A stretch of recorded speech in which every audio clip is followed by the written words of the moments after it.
নিষিদ্ধ ঘোষিত ছাত্র সংগঠন ছাত্রলীগের পুনর্বাসন চেষ্টার অভিযোগে তিতুমির কলেজের অধ্যক্ষ শিপ্রা রানী মণ্ডলের পদত্যাগের দাবিতে একদিনের আলটিমেটাম দিয়েছে কলেজটির সাধারণ শিক্ষার্থীরা।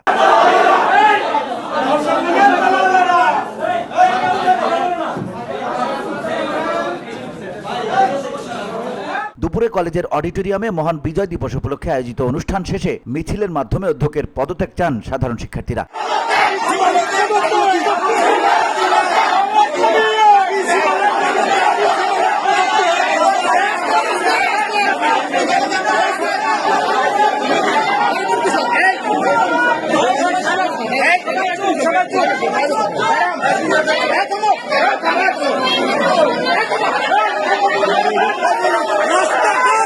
পদত্যাগ না করলে আরো কঠোর কর্মসূচির ঘোষণা দেন তারা।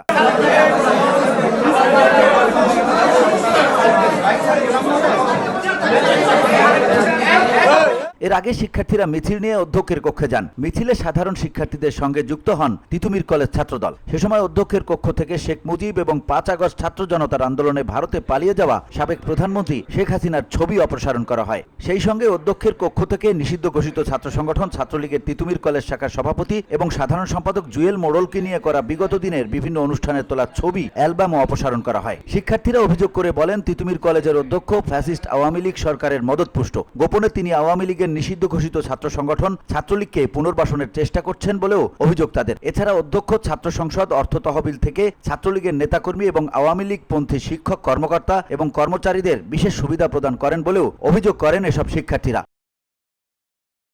VOD Bangla news desk.